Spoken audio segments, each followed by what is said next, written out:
like a lot of New Zealanders, we remember how our rivers were, being able to swim in them, fish in them, not think twice about taking your kids there. We can't do that anymore. Particularly the last 30 years, we've seen how our rivers have changed.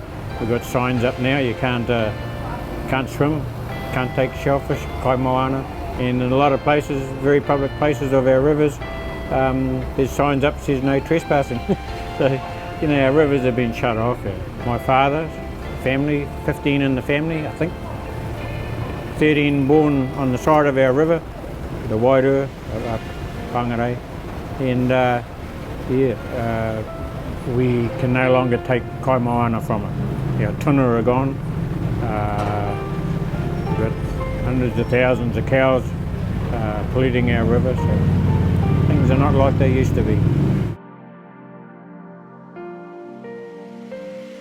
All my life I've been reporting in one form or another, by phone call, of something going wrong on the river, dead cattle,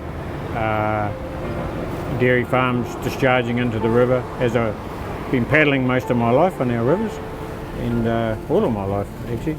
And I just realised, particularly in the last 5 years or so, with verbal reports to our council, things weren't happening.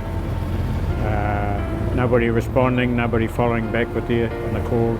You see that the event's still taking place, the detrimental effects on whatever I'd rung up on. And then one particular day though, I visited our homestead with my uncle, our old homestead. We no longer live there now. And we realised just how bad the river was.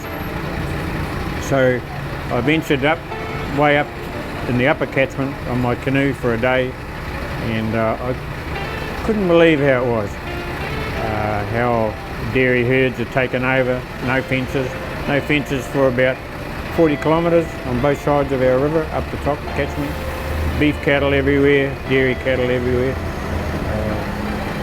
So bad that at one part, when I stopped, I was on my own, stopped to have my lunch, and went to peel an orange, and then I realised the fetid waters that I'd paddled through, got sort of water all over me.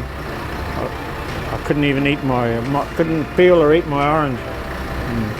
And herd of cows came to the other side of the river, stood there looking at me. I took a photo of them. I kept looking at them and looking at my hands, quite hungry. And I started to cry.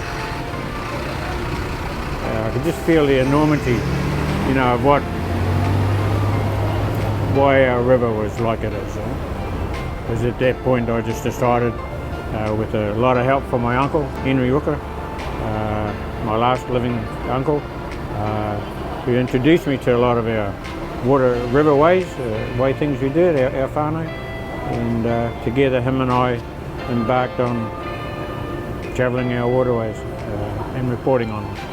We would just send our reports to the Northern Regional Council and just identify by way of Google Maps the location and an assessment report, so there's no identification of the farmers themselves, and that way's worked. It's a efficient way of doing it. It's just the hardest journey has been to get the council to accept that they've got a job to do. When a report comes in showing detrimental effects, they have to respond to it.